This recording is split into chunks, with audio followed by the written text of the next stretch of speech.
Para a gente começar, né, hoje, mais uma vez, a gente vai trabalhar com a nossa competência de ler, né, a nossa competência de ler muito bem.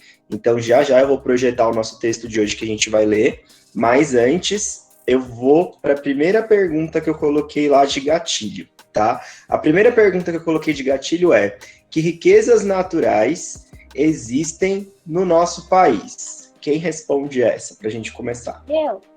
Ferro, Oi, Vi. petróleo, carne, couro, algodão, água, árvores, etc. Bom, vamos lá.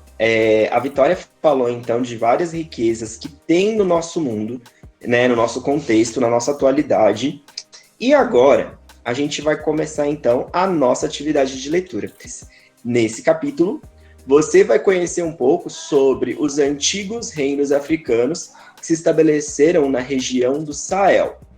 De origem árabe, a palavra Sahel significa a margem ou a borda. O Sahel é uma extensa faixa de terra situada no sul do deserto do Saara e é habitada por diferentes povos e pastores comerciantes. Vou fazer uma pergunta aqui rapidinha. Alguém já viu o deserto do Saara nos filmes? Eu já vi, Jefferson. Legal. Alguém assistiu o filme A Múmia? Já? O filme A Múmia se passa no deserto do Saara, tá? Então, ó, entre os séculos 8 e 16... Eita, falei certinho, gente? Falei, 16. Agora até eu me perdi aqui. Entre os séculos 8 e 16, desenvolveram-se na região diversos reinos e cidades mercantis, como o Reino da Gana, o Império do Mali e as cidades de Gene e Timbuktu. Então, quando a gente fala de Reino do Sahel, que reinos eram esses que juntos compunham os reinos do Sahel?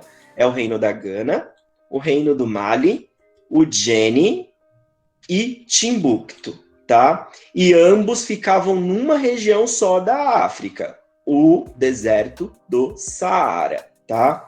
Então, esses reinos e cidades integravam rotas de comércio a longa distância e constituíam grandes mercados de distribuição de produtos que cruzavam o deserto do Saara do norte ao sul. Por isso, essas rotas são chamadas de rotas transsaarianas. O que será que significa, gente, a palavra transsaarianas? Eu sei que a palavra é difícil, mas dentro dessa palavra tem uma palavra que vocês já conhecem, que vocês acabaram de ver. Que palavra que é? É atravessar, professor? Atravessar o deserto, é? Exato. Então são rotas que atravessam o deserto do Saara. Então grava bem isso daí, ó. O que são as rotas transsaarianas? São caminhos que mostram, né, como que o Saara é ligado do norte ao sul, que mostram como que se pode cruzar o deserto do Saara, tá? E por essas rotas, quem é que passavam? Mercadores, principalmente os árabes, vindo do norte da África, que levavam sal, cobre aos mercados das sociedades sahelianas, onde adquiriam ouro, marfim, peles, pessoas escravizadas e outros artigos. Os rios Senegal, Gâmbia e Níger eram muito importantes para os povos que viviam na região do Sahel, pois as cheias fertilizavam as áreas onde eram cultivados diversos produtos. Além disso, esses rios também eram utilizados para a pesca e para o transporte de mercadorias de pessoas. Bom, sétimo ano, como a região do Saara passou a ser mal cuidada de uns séculos para cá, a gente não consegue visualizar rios ali dentro e nem muita gente navegando pelo deserto do Saara. Mas no passado, aquilo ali já foi mais habitável e menos abandonado, tá certo? Então nessa aula a gente vai conhecer um pouquinho sobre o Reino da Gana, o Reino do Mali e essas duas cidades. E a gente vai entender como, né, essa foi uma região tão rica e poderosa no passado. A gente vai começar a nossa trajetória pelo Reino de Gana, que também é conhecido como a Terra do Ouro. O Reino de Gana, o mais antigo do Sahel, estabeleceu-se ao sul do deserto do Saara. por volta do ano 300. Por muito tempo, o reino era chamado pelos árabes de Terra do Ouro, devido às ricas zonas auríferas existentes na região. Continua? Continua. Os comerciantes de Gana trocavam ouro principalmente por sal, que era extraído das salinas do deserto do Saara, e utilizado tanto como moeda nas transações comerciais como para a alimentação e conservação dos alimentos. Estudos arqueológicos indicam que o comércio de ouro existia pelo menos desde o século III. E envolvia outros produtos como goma, sorgo, milhete, âmbar, peles, penas e marfim. Pode terminar.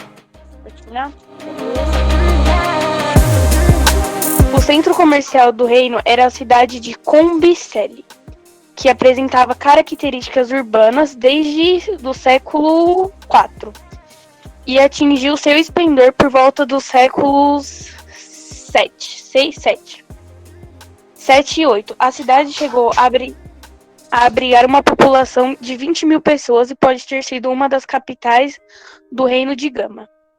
Pausa. Então, assim, ó, agora eu tenho uma referência em mapa para vocês analisarem um pouquinho, né? E quando a gente fala de deserto do Saara, então a gente está falando dessa região aqui onde o meu mouse está passando, tá? Essa daqui que é a região do Sahel, tá? E o reino de Gana, também conhecido como a Terra do Ouro, teve a sua capital aqui, ó, em Kombi Salé. Provavelmente uma das cidades mais ricas do reino de Gana, aí como vocês ouviram da leitura. Só que, agora vamos começar a comparar um pouquinho, gente. Essa é conhecida como uma das regiões do mundo mais ricas em ouro. E isso é tão estranho para nós brasileiros, porque na fala da Vitória vocês vão perceber que a Vitória falou do ouro.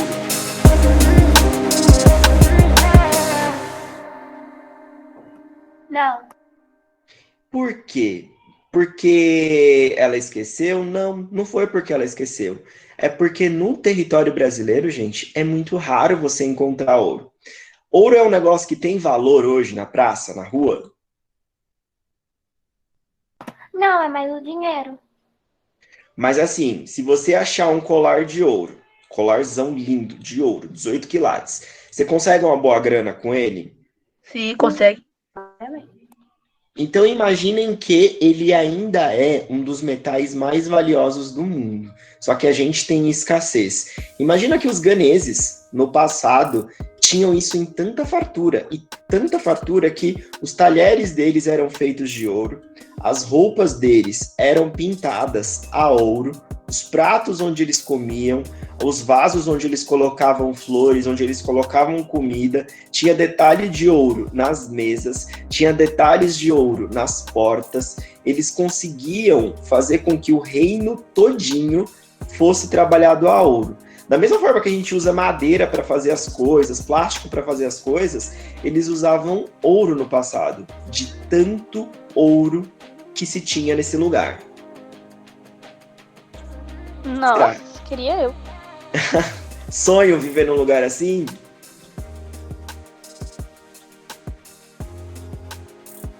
O que aconteceu, infelizmente, turma, com a Gana foi o seguinte, que ao longo do período histórico, e aí já fazer uma correção aqui, Elô, né, a questão dos séculos, o X representa o 10. Então você até que leu direitinho, só que aí só errou nesse quesito, tá? Que, por exemplo, se o Toda X... vez.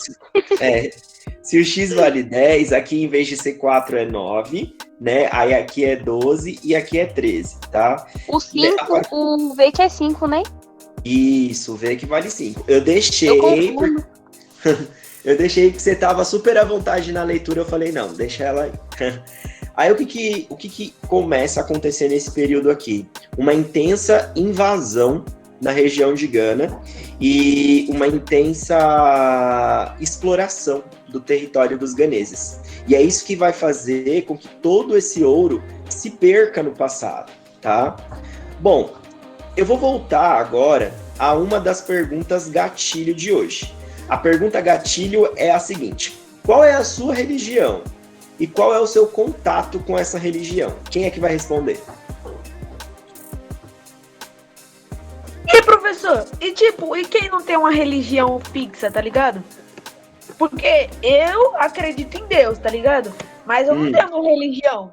Eu sou... tá ligado? Gosto disso. Mas então, você é um cristão que não vai pra igreja, seria isso? Não, professor, eu vou pra todo tipo de igreja, tá ligado? Eu vou pra católica, evangélica. E eu não tenho uma religião fixa. É um cristão que frequenta várias igrejas cristãs, então. É isso. Bacana. Mais alguém aqui é ou não é cristão? Tem outra religião? Professor, eu sou católica, mas eu não costumo ir muito em igreja, em nada do tipo, não. Entendi. E vocês já passaram por algum ritual na vida de vocês, do tipo batismo, eucaristia, fazer a ceia lá com os irmãos no domingo? Eu já fui batizada. Já foi batizada? Sim. Eu também. Alguém aqui já foi para grupo de louvor, oração na casa da Dona Maria? Eu me batizei dia 28 de fevereiro. Desse ano? Esse ano. Tem até o bagulho do batismo aqui. Só tirar, se quiser. Se quiser, depois eu mando a foto lá no grupo. Não precisa mandar foto lá no grupo, não. Dá? Ó, por que essa pergunta apareceu agora? A gente vai começar a falar da principal religião dos ganeses, tá? Da região de Gana, no continente africano, no deserto do Saara. Tá? No século VII... Não, é 11, é 12, né, professor? É 12? Nesse caso foi certinho, 7. É 7, e respeito. No século VII, o Islã, a religião difundida pelos povos arábios.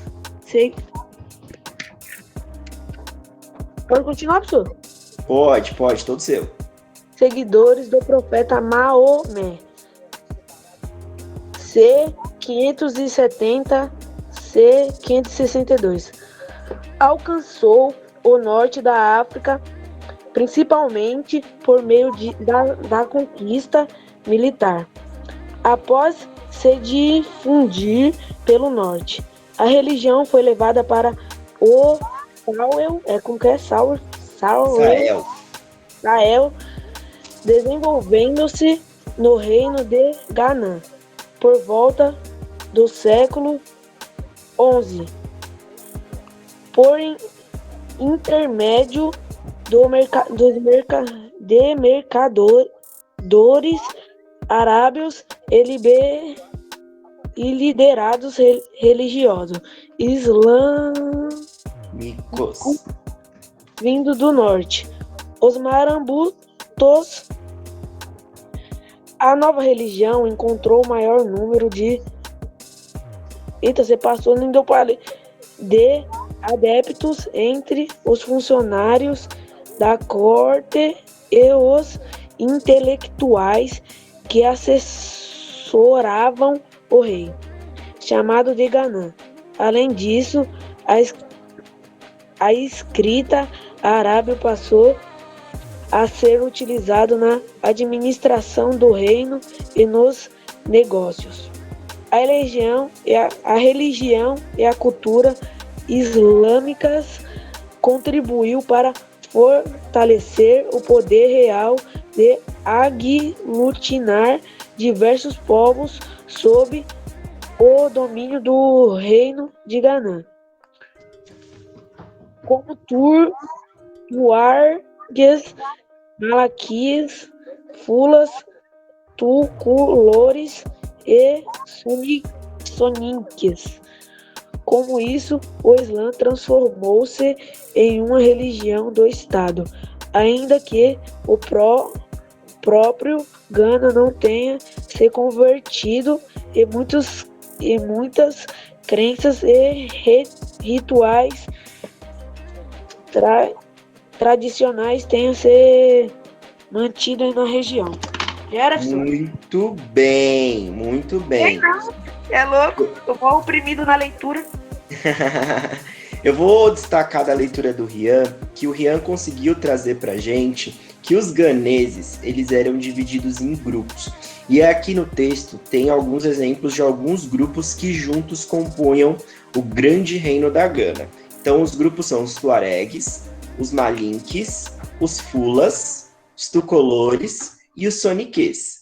Esses não eram os únicos grupos. Mas para vocês entenderem, o reino da Gana, ele era dividido como se fosse em tribos, em grupos diferentes. Cada grupo tinha uma língua específica, e se você morasse no reino da Gana, você ia ter que saber falar a língua de todo mundo, tá, gente? Hoje em dia, vocês vivem no mó boi do caramba que vocês só precisam saber falar português, né? Aqui, se vocês morassem no reino da Gana, vocês iam ter que saber falar a língua de cada um desses grupos aqui, ó, para você poder se comunicar lá dentro com as pessoas, tá? Olha que Eu mal difícil. falo português, professor. Mas Imagina- falar em... Imagina! Eu fui pra Europa ontem.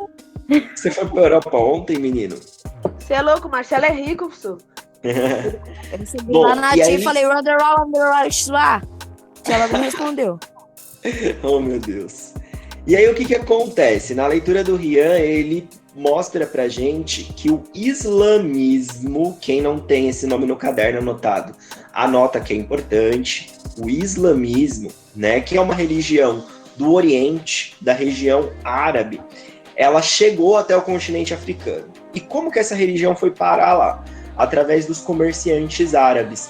Então, os comerciantes árabes, lá em cima dos seus camelos, foram saindo do continente africano em direção ao deserto do Saara, do continente africano, e na troca pelos seus produtos, né, conquistando seus clientes, eles também levaram a religião deles, que é o islamismo, e levaram todo o conhecimento da língua árabe falada e da língua árabe escrita.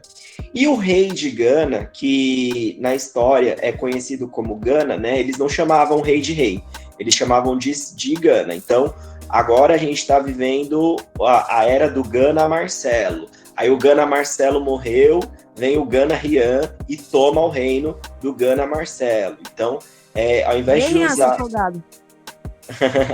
Chupa, Marcelo. Te matei, Marcelo. Então, ao invés de usar a expressão rei, eles usavam a palavra Gana para se dirigir ao seu líder, né? E para os Ganas, né, que governavam o reino de Gana, era melhor mesmo que todo mundo aprendesse esse árabe, que era essa língua que estava chegando, e aprendesse a escrever nesse árabe. Porque eles imaginavam que, se todas as tribos de Gana passassem a falar árabe, seria mais fácil de controlar a sociedade. Mas vocês concordam com os Ganas em relação a isso? Então, liguei sem querer. Isso mesmo, eu também acho, gente, porque se você quer dominar, né, um grande grupo de pessoas e todas elas falam uma língua diferente, é mais complicado realmente, né? Eu tô vendo o barulhinho do chat, será que alguém tá escrevendo no chat? O Marcelo botou a mão. Ah, oi Marcelinho, fala aí. Eu não sei nem Não, foi sem escrever querer, no chat. eu só tava vendo o que fazer. Ah, você levanta a mão quando isso acontece. Ó, a gente tá vendo aqui, e eu queria que vocês me dissessem, né, depois de ter lido isso e da gente ter falado sobre isso, o que será que essa gravura tá querendo representar aqui? O que tem nessa gravura, primeiro, pra gente começar a entender? Tem uns reis com camelo, andando de camelo.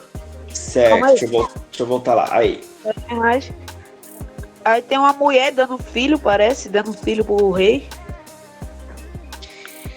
Lembra que eu falei, então, que os árabes cruzaram, saíram de lá do Oriente nos seus camelos e chegaram na região de Gana, no norte da África, ali no Sahel, para dominar o Sahel, para levar seus produtos.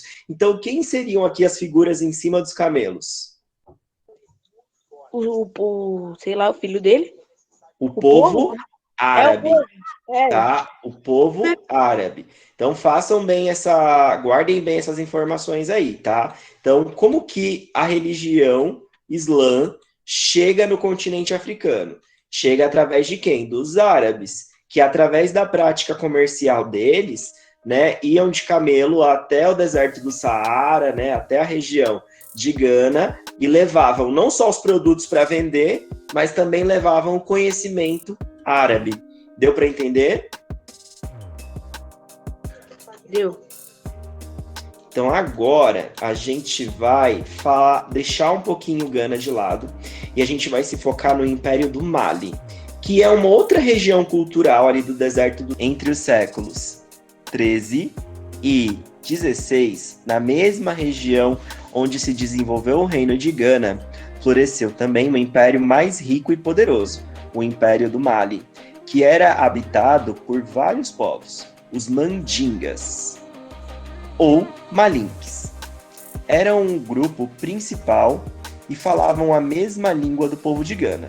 Além disso, também adotaram a cultura e a religião do Islã. Marcelinho, os governantes... Calma aí. Os governantes do Mali recebiam o título de Mansa, que significa o rei dos reis. Segundo cronistas árabes, Sundiata Keita foi um dos mansas mais famosos no século 13. Fundou o reino e centralizou diversos grupos maliques sob seu poder. Outro importante governante, Mansa Musa, C. 1280, C. 337, que organizou o Império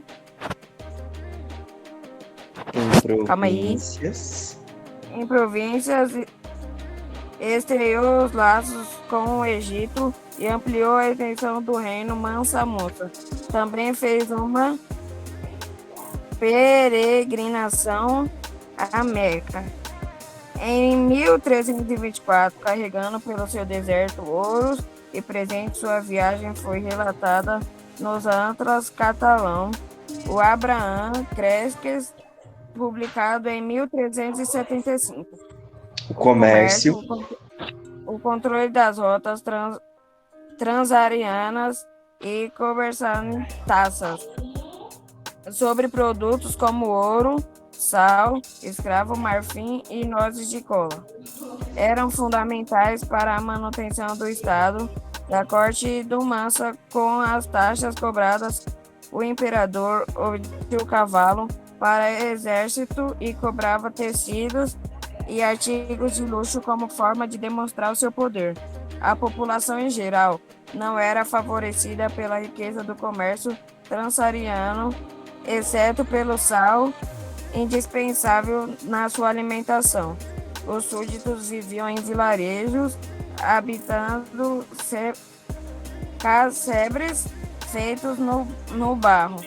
Cultivam milhete, sorgo, inhame, algodão e feijão. Criavam animais como bois, camelos e cabra. Pescavam, teciam e produziam objetos artesanais como cestas e potes. Lindo, Marcelo. Aí sim, olha que show. Eu vou falar para vocês o seguinte. O texto do Marcelo começou dizendo que os mandingas, né, o povo que vivia no reino do Mali, ganhou a fama de império mais poderoso do deserto do Saara. Então, diferente do Congo, diferente da Gana, que era uma região muito rica, né, cheia de ouro, o Império do Mali não ganhou a fama de ser tão rica assim, mas ganhou a fama de ser poderosa. Poder e riqueza são coisas diferentes. A partir de tudo que o Marcelo leu, e principalmente pelo que está aqui, né, no segundo e no terceiro parágrafo, eu tenho um desafio.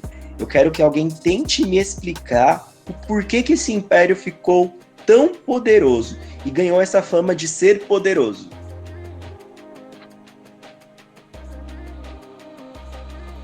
Porque eles faziam laços. E obrigado. Quem foi que falou isso, gente? Que eu tô sem a reunião aqui. Exatamente. Eles saíram do território deles para fazer laços com outras nações, com outras culturas. Enquanto lá em Gana, os árabes foram até Gana no Império do Mali aconteceu diferente. Os árabes foram até o Império do Mali, só que os mandingas, as pessoas que viviam ali no Império do Mali, não ficaram só lá, não. Eles também saíram de lá para fazer relações comerciais com o Egito, com a Arábia Saudita e tornar-se, então, um reino mais poderoso, tá? Vocês entenderam, então, a grande diferença entre o reino do Mali e o reino de Gana, que a gente estava vendo agora? Sim. Essa é uma diferença fundamental, a nível prova final de história, hein? Vocês saberem, né, a grande diferença aí entre esses dois reinos aí, certo? Os mais espertos devem ter até anotado isso daí. Bom, e por último, a gente vai conhecer uma outra região do deserto do Saara, as cidades de Timbuktu e de Djenné. E aí, a Vitória vai ler um pouquinho sobre essas duas cidades aí pra gente. Mas antes da Vitória ler sobre essas duas cidades, eu vou voltar na pergunta gatilho. Eu coloquei lá na pergunta gatilho o seguinte: na sua opinião, qual é o país atualmente que é mais poderoso e por quê? Ao meu ver, é os Estados Unidos, que é o que mais tem fama, vamos dizer assim, né? Interessante. Rian, que tá com a mãozinha levantada aí. É os Estados Unidos, professor. Tá, poxa, isso aí tá da Por que reunião. vocês acham? E por que vocês acham que é os Estados Unidos, gente? Tecnologia. Em Forças Armadas. Legal, por causa da existência das tecnologias, das forças armadas, né? Interessante, isso aí, muito bom. Aí, Também, professor. E orçamentos? tem orçamentos, eles parecem ser mais organizados. A gente pode imaginar, então, na opinião de vocês, que no passado o Mali foi como os Estados Unidos é hoje? Sim, agora que eu entendi, né? E aí agora vem uma pergunta muito interessante. Mas, gente, por que uma região tão poderosa no mundo hoje é praticamente uma região abandonada? É uma região que sofre com muitos problemas de guerra, que sofre com muitos problemas de exploração ali do território. E por que uma região que no passado foi uma região tão poderosa e rica, hoje acaba sendo uma região até que perigosa para as pessoas ficarem passando? O que aconteceu ao longo do tempo, gente? O país faliu. A chave para isso, o 7º ano, e aí vale até vocês anotarem no caderno, a chave para isso é a palavra exploração. Exploração. É a partir daqui, 7º ano, que o continente africano vai começar a ser invadido por vários povos diferentes. E essas invasões, elas vão resultar na destruição praticamente do continente. Então, é muito mais, hein? Anota aí no caderno de vocês. É muito mais do que uma simples falência. Porque o Império do Mali, gente, era tão poderoso que aquilo era impossível de falir. Por que eu digo impossível de falir? Porque eles eram muito responsáveis. Eles sabiam gestar aquilo que eles tinham. O problema foram as invasões, principalmente. E os invasores exploraram o território de uma maneira que nem os próprios mandingas, nem os próprios moradores, né, tanto do Reino do Mali quanto do Reino da Gana, conseguiram conter, né, e conseguiram dominar. Vai ter uma disputa também de quem tem melhores armas no meio dessas invasões. Com calma, a gente vai falar disso mais para frente, nas próximas aulas, mas para vocês perceberem que riqueza é diferente também de poder, né? Ter riqueza, o Brasil tem riqueza pra caramba. Mas o Brasil é um país poderoso? Não, o Brasil não é um país poderoso, porque o país não sabe gestar essas riquezas. O Brasil nunca foi como o Mali, né, que faz boas relações pelo mundo inteiro. E a gente pode cair muito mais rápido, por exemplo, do que o Império do Mali. Isso significa também que os Estados Unidos, né, como vocês disseram aí, é um país que vai ficar assim para sempre, né, poderoso assim para sempre? Não. rapidinho também eles podem cair. Pode acontecer algo como aconteceu com o Mali, uma dada invasão, uma dada exploração. Tá certo que assim, os Estados Unidos vêm se preparando para que isso não aconteça com eles. E os Estados Unidos se preparam porque eles têm esse medo. Eles sabem que isso pode acontecer. No passado, gente, os mandingas confiam... eu vou falar um negócio que vai até doer em vocês. No passado, os mandingas, eles confiaram demais nos seus visitantes. Eles confiaram demais nas pessoas que estavam chegando no deserto do Saara. Confiaram demais nesses árabes. E o resultado do 7º ano, será que foi bom? Se fuderam, filho. Não foi um resultado muito bom, não. Isso mesmo. Bom, agora sim, a Vitória vai ler pra gente outros 2 lugares muito poderosos ali do deserto do Saara. As cidades de Timbuktu e de Djenné. Pode ir, Vitória. Localizadas às margens do rio Níger, as cidades Timbuktu e Djenné foram incorporadas ao Império de Mali no século XIII, e diversas mesquitas e prédios públicos foram construídos na região.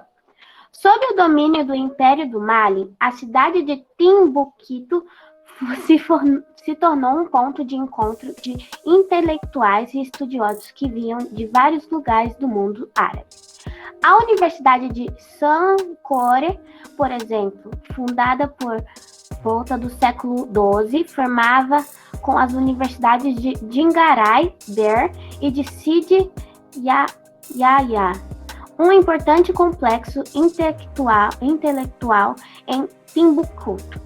Nessas instituições ensinava-se lógica, astronomia, caligrafia árabe, matemática, história e fundamentos do Islã, por meio de leitura e do estudo do Alcorão. Em 1988, a cidade de Timbuktu foi declarada Patrimônio Mundial pela Organização das Nações Unidas para a Educação, as Ciências e a Cultura UNESCO. O processo de desertificação e o acúmulo de areia tem ameaçado muitas construções seculares, que ocorreram risco de desaparecer. Diante desse cenário, a UNESCO iniciou o programa para conversar e proteger essas cidades. Prestem atenção numa coisa aqui que é importante. Então a gente já viu que essas 2 cidades elas foram tomadas pelo Império do...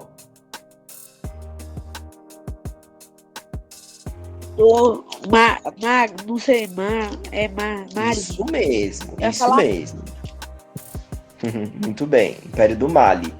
E durante o governo do Mansa Musa, que foi o Mansa mais poderoso que o Mali já viu, ele transformou essas 2 cidades em grandes cidades, em cidades poderosíssimas, porém cidades cosmopolitas. A palavra cosmopolita tem que estar no caderno de todo mundo nesse momento, que é uma palavra que eu acho que para a maioria de vocês ela é nova. O que é ser cosmopolita? Cosmopolitas são aquelas cidades que recebem muito bem turistas e tratam muito bem essas pessoas. Então elas nunca estão fechadas, elas sempre estão de braços abertos. Vou dar um exemplo para vocês. Rio de Janeiro. Rio de Janeiro é uma cidade que se aparece gringo, gente, e eles ficam felizes, e eles pagam um pau lascado, e leva o gringo na festa aqui, leva o gringo na festa acolá, e leva o gringo na boate de noite, e leva o gringo na praia de dia, e o gringo fica todo feliz porque ele é mimado, né? Aqui no Rio de Janeiro, os gringos, eles são mimados, é uma cidade cosmopolita mesmo. Ela foi projetada para cuidar bem dessas pessoas. Então, o que o Mansa Musa fez lá no Império do Mali? Transformou a cidade numa cidade cosmopolita. Será que toda cidade no mundo se comporta como o Rio de Janeiro se comporta hoje? Não. Lá nas perguntas gatilho, eu tinha uma pergunta, né? Na opinião de vocês, como que é a cidade de São Paulo?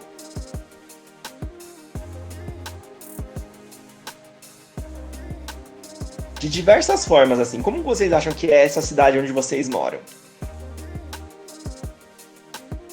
Eu acho Vocês que gostam? mais populoso e com uma indústria bem maior. Tem bastante oportunidade de indústria. Vocês gostam daqui? É, né? Sim. Eu não Do que- gosto, não. Eu só moro aqui por causa que. Eu também não sou muito fã, não. Só moro aqui por causa que minha mãe tem dinheiro pra se mudar, filho, pra comprar outra casa. em outro lugar. Falando de outra cidade, eu também não gosto, não. Se eu pudesse estar morando em Nova York, em Dubai, mas Oxe, filósofo. Mano do céu, eu achando que ele ia falar Salvador, Minas, Não, eu queria Belo morar em Minas Horizonte. Gerais. Eu Acordar. queria morar em Natal. eu queria morar em Ano Novo. Que bosta. Então vocês conhecem outras cidades. Professor, já morei em Campinas já. Já morou aonde? Campinas. Campinas. Dizem que Campinas é uma cidade muito bonita, muito bem cuidada. Nossa, minha Eu já família morei na Europa. As pessoas educadas lá. O que é chato em São Paulo, então? A falta de educação das pessoas. O que é mais ruim em São Paulo também? Não tem árvores direito. Não tem tem árvore. Não, assim, Muita poluição. Vai lá no centro. mas não é ruim. Também seria muito bem estar em Nova York do que em São Paulo, sabe? Vocês viajam demais. Que fetiche em Nova York. Nova York nem é tudo isso. Se eu falar pra vocês que Nova York é uma São Paulo mais apertada e mais fedida, viu, gente? Não é tudo isso aí, não. Calma. Nova Meu Deus. York. Mas no Rio de Janeiro, subi o Morro Alemão, filho, com o fuzil na mão. Como Marcelo do céu, misericórdia. Bom, e essa pergunta gatilho, né, sobre como é São Paulo, como é sua cidade, né, também faz a gente entender que Timbuktu e Jenny, gente, é muito próxima do que a gente imagina como cidade. Timbuktu e Jenny foram as primeiras cidades no continente africano a ter universidade. Gente, agora eu vou falar um negócio pra vocês que é chocante, cara. Enquanto lá no continente europeu, a vida das pessoas era feudo, castelo, nem escola elas tinham, hein? Lá em Jenny, em Timbuktu, na mesma época, já existia universidade. As crianças já aprendiam a ler e a escrever árabe. Então, olha que diferença, que discrepância. Lá no continente africano, todo mundo inteligente, gente se formando para ser artista, para trabalhar como advogado, para trabalhar na política, gente se formando para ser engenheiro. E lembra vocês aqui, ó, vai mostrar na tela um exemplo de uma construção mandinga, né, ali do Império do Mali, feita só de adobe, de uma mistura de água com argila, e muito bem feita, aliás, viu? Porque tá em pé há anos, há muitos anos. Então, assim, lá no Império do Mali, a galera estudando, se tornando potente, enquanto a Europa estava sofrendo lá no feudalismo. Lá naqueles castelos, o povo trabalhando no mato, no campo, para plantar sua comida, e aqui, vivendo um outro momento da história, um momento de poder, um momento de dominação. E essas duas cidades aí, elas foram tão importantes que elas foram até transformadas em patrimônio mundial. Ou seja, as cidades de Timbuktu e de Jenny, elas não podem ser nem tocadas, viu, gente? Porque elas são tidas como tesouros mundiais. Elas são tipo o suprassumo da inteligência da humanidade. Foi um momento ali, ó, que a humanidade no século X e no século XI estava construindo coisas maravilhosas, estava escrevendo muito bem. É um momento de inteligência, né? E hoje, inclusive, isso corre um risco do caramba, de acordo com o texto. Porque o processo de desertificação... O que será que significa o processo de desertificação? Deserto. Deserto. Ou seja, essas cidades, elas correm o risco de virar desertos. Isso mesmo. Porque vai formando muita areia e prédios como esses que vocês estão vendo aqui, ó, eles podem desaparecer para sempre. Podem sumir. É por isso que hoje elas são protegidas, né, e foram transformadas em patrimônios, em tesouros da humanidade. Que foda isso, tá? Bom, pra gente encerrar, uma pergunta gatilho agora, a gente tá pertinho do final já. Quais os melhores lugares para você fazer compra? E por que esses lugares? Não vale falar Dubai e Nova York, Marcelo. Tá bom, acho que você tá falando lugar. Que tipo de compra? É, O que vocês gostam de comprar? Eu Comida e roupa. gosto de comida. Outlet, professor. Outlet é o melhor lugar. Outlet, falaram shopping aí. Tem mais algum lugar? Ninguém vai na 25. O mercado também. 25. Mercado. O mercado. O mercado, vocês se acabam no mercado, Na né? Honda. gente? Claro, Aonde? Na Honda. Comprar. Comprar uma moto, né? Meu Deus do céu. Bom, esse modo da gente gastar dinheiro, essa forma da gente gastar dinheiro, ela é particularmente da nossa época, tá? Porque atualmente, como é que você faz? O Marcelo que comprou uma moto, o Marcelo tem que ir até a Honda. E na época em que o Mali e Gana eram poderosos impérios, como é que as pessoas faziam? Elas iam até os lugares como vocês fazem comprar? Será Com que elas- certeza não. Com certeza não. Então, presta atenção que agora é a vez do Lucas ler, hein? Como você já viu, o comércio ele foi essencial para o desenvolvimento dos reinos de Gana e do Mali. Como você imagina que esse comércio era feito? Quais eram seus principais produtos negociados? E de que região esses produtos vinham? Como as caravanas do comércio vindas do norte chegavam aos reinos saarianos?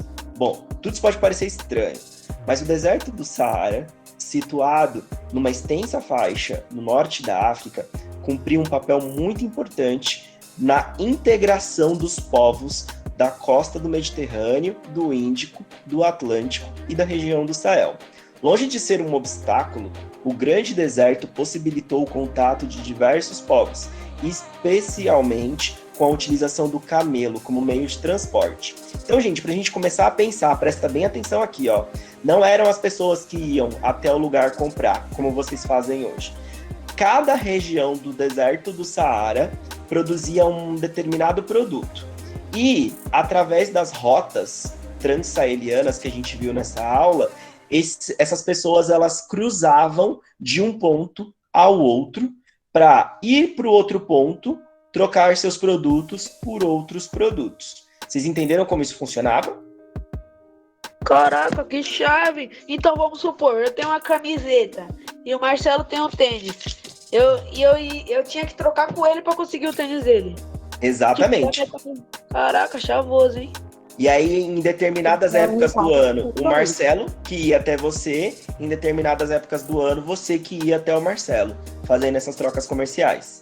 Ia se trocando, tipo, o Marcelo vinha até mim pra querer minha camiseta e eu ia até ele pra querer o sapato dele. Exato. Não tem dinheiro nessa troca comercial, tá, gente? Essa é uma troca comercial de objeto por objeto. Caraca, chavoso. E o da hora disso é que o Marcelo Rian, ele vai ter que provar pra você que a sua camiseta ela é valiosa. Não, o Marcelo fabrica camiseta e você fabrica tênis, assim fica melhor o exemplo.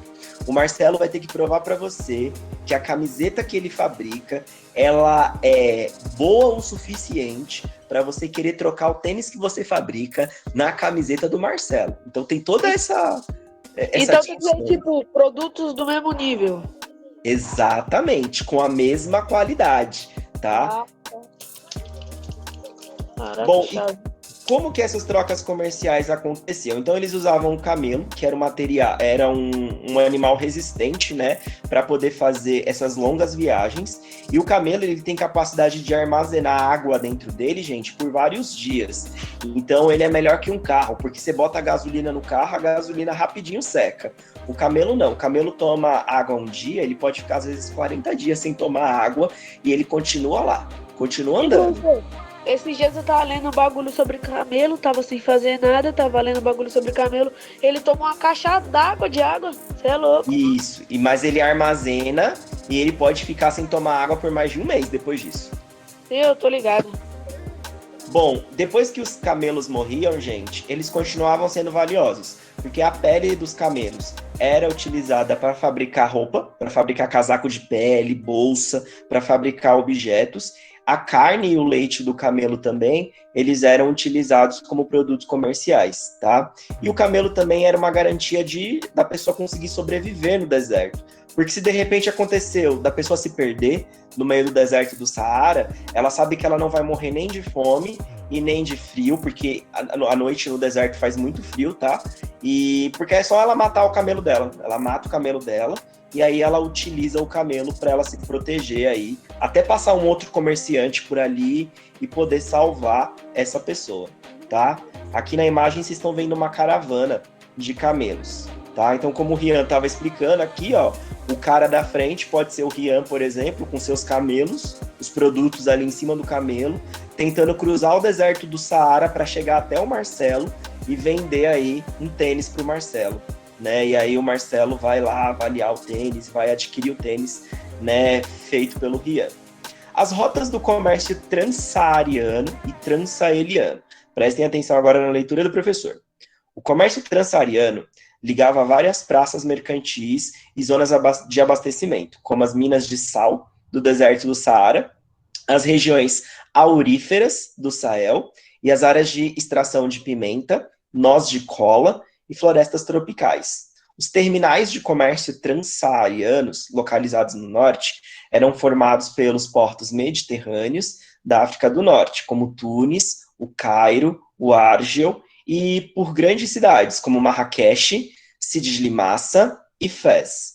Os terminais dessas rotas, situados no sul, eram as cidades sahelianas, Alvas da Goste, Valata, Timbuktu, Gal, Tadmeca e Agadez, tá? Então, gente, existiam várias cidades, e cada cidade era conhecida por ser um terminal de mercadoria. Algumas eram terminais de pimenta, outras eram terminais de sal, outras eram terminais de tecidos, e os comerciantes ficavam indo de terminal para adquirir e comprar outros produtos. Entenderam?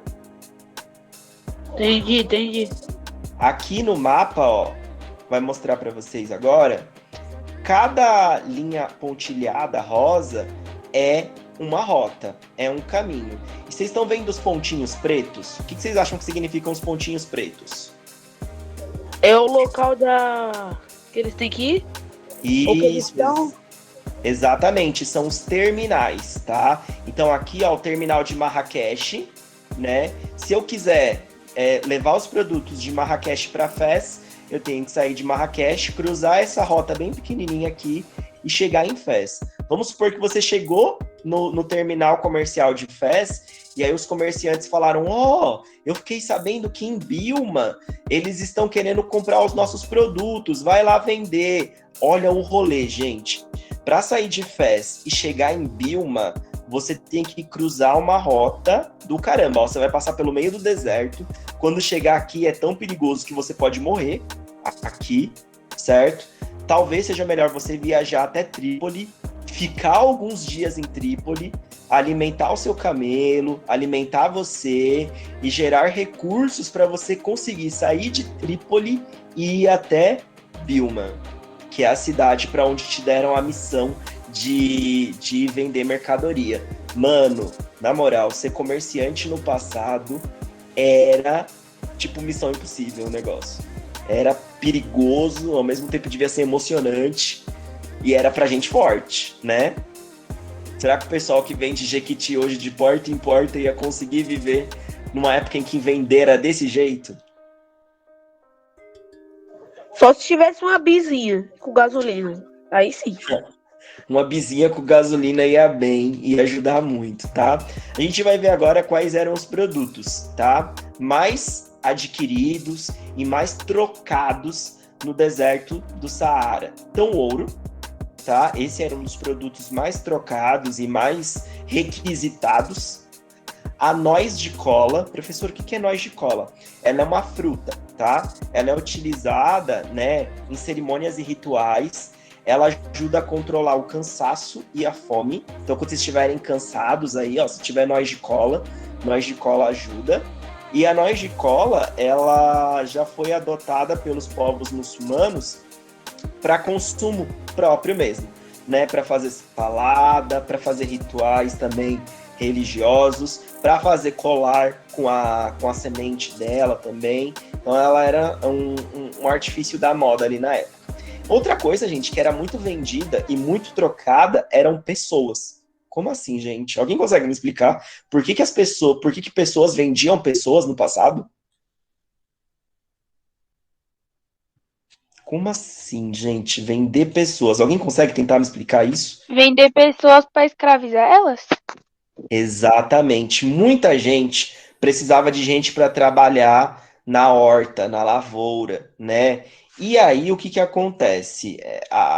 Como não tinha filho, não tinha gente para trabalhar o suficiente, alguns comerciantes vendiam pessoas para trabalhar para você, né? Vamos supor aí que a Vitória está precisando demais de alguém para cuidar dos filhos dela, enquanto ela resolve algumas coisas. E a Vitória não tem quem faça isso. A Vitória pode comprar uma pessoa para fazer isso, tá? Era mais ou menos assim que eles faziam também, vendiam as pessoas. Era um jeito de arrumar emprego na época. Você se cadastrava junto a um comerciante, o comerciante te vendia para uma família rica e você começava a trabalhar para essa família rica, tá bom?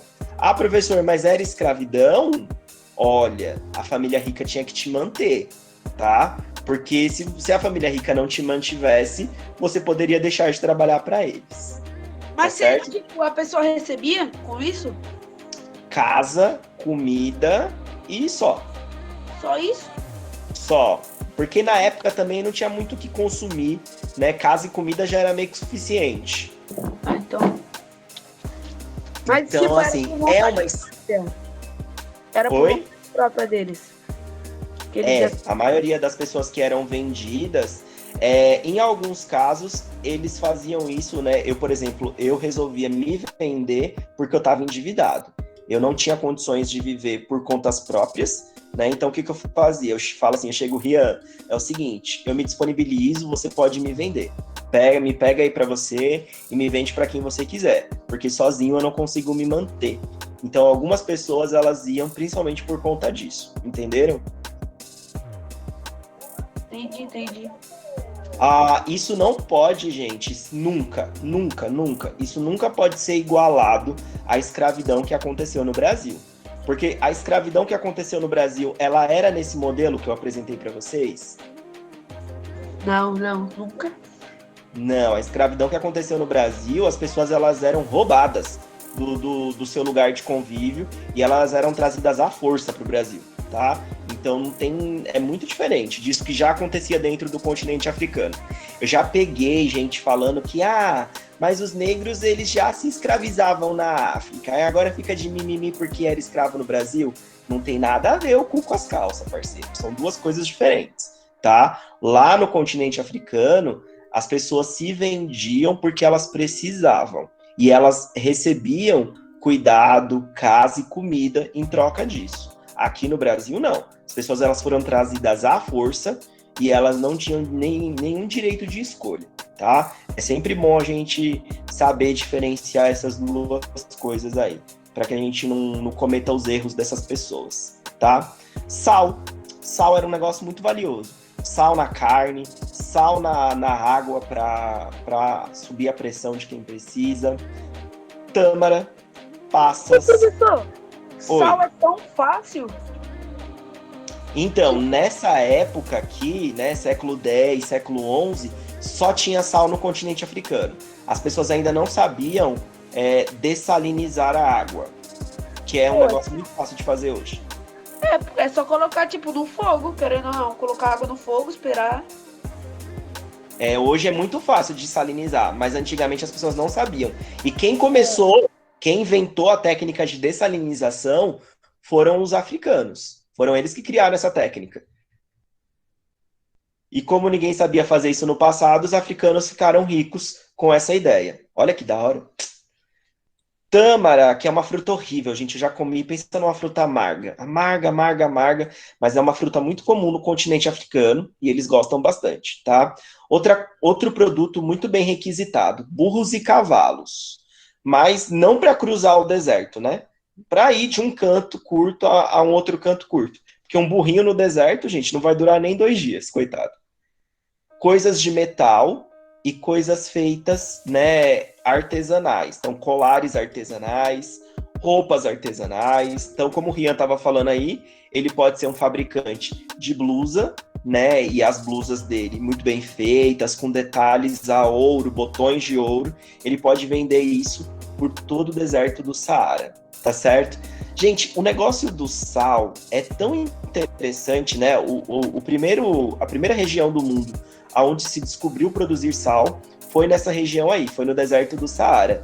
E muita gente no mundo queria ter sal, principalmente porque vocês já comeram carne sem sal, mano?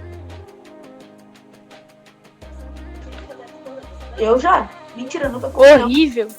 É horrível. Quando as pessoas descobriram o efeito que o sal dá na comida, ninguém nunca mais quis comer comida sem sal, gente. Nunca mais.